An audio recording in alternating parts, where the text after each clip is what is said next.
Hello. അപ്പോൾ ഇന്ന് ഞാനൊരു കുട്ടി സ്കേർട്ട് ആൻഡ് ബ്ലൗസിൻ്റെ വർക്കായിട്ടാണ് പരിചയപ്പെടുത്തുന്നത്. നമ്മളെപ്പോഴും കണ്ട് പരിചയമുള്ള വർക്കിൽ നിന്നൊക്കെ വ്യത്യാസമായിട്ട് ചെറിയൊരു എംബ്രോയ്ഡറി വർക്ക് ഞാൻ ഇതിൻ്റെ അകത്ത് കൊടുത്തിട്ടുണ്ട് കേട്ടോ. അതൊരു ആപ്ലിക് വർക്കായിട്ടാണ് ചെയ്തിരിക്കുന്നത്. അംബ്രല കട്ടിൽ വരുന്ന ഒരു സ്കേർട്ടിൻ്റെ സെൻറ്റർ പോർഷനിൽ നമ്മൾ ആ ഒരു ബ്ലൗസിൻ്റെ കളർ പീസ് കൊണ്ടിട്ടുള്ള ആപ്ലിക് വർക്കാണ് സ്കേർട്ടിൽ ചെയ്തിരിക്കുന്നത്.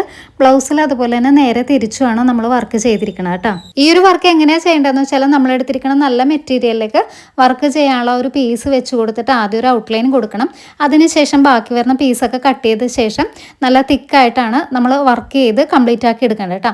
ഇത്രയും കൊണ്ട് വർക്ക് നിർത്താമെന്ന് കരുതിയെന്നുണ്ടെങ്കിലും അതിൻ്റെ സെൻറ്റർ ഭാഗത്ത് ഒരു പേൾ ബീഡും പിന്നെ സ്റ്റോൺ ലൈസും കൂടിയൊക്കെ വെച്ച് കൊടുത്തപ്പോഴേക്കും കുറച്ചും കൂടി നല്ലതായിട്ട് തോന്നിയത് കാരണം അതും കൂടിയൊക്കെ ഞാനൊരു വർക്കിൽ ഉൾപ്പെടുത്തിയിട്ടുണ്ട് കേട്ടോ. പിന്നെ ബ്ലൗസിലാണെന്നുണ്ടെങ്കിൽ നമ്മളൊരു ഫ്രില്ല് പോലെയുള്ള സ്ലീവൊക്കെയാണ് കൊടുത്തിരിക്കുന്നത്. ബ്ലൗസ് പീസിനായിട്ട് നമ്മൾ വെൽവെറ്റ് ഓർഗൻസയും സ്കേർട്ടിന് സെമി സിൽക്കിൻ്റെ മെറ്റീരിയലുമാണ് എടുത്തിരിക്കുന്നത്. പിന്നെ സ്കേർട്ടിൻ്റെ താഴെ നമ്മൾ സ്റ്റിഫ് നെറ്റും കൂടിയൊക്കെ വെച്ച് കൊടുത്തിട്ടുണ്ട് കേട്ടോ. അപ്പോൾ ഇന്നത്തെ എൻ്റെ ഈ ഒരു വർക്ക് ഇഷ്ടപ്പെട്ടാൽ ഒന്ന് സപ്പോർട്ട് ചെയ്യാൻ മറക്കല്ലേ.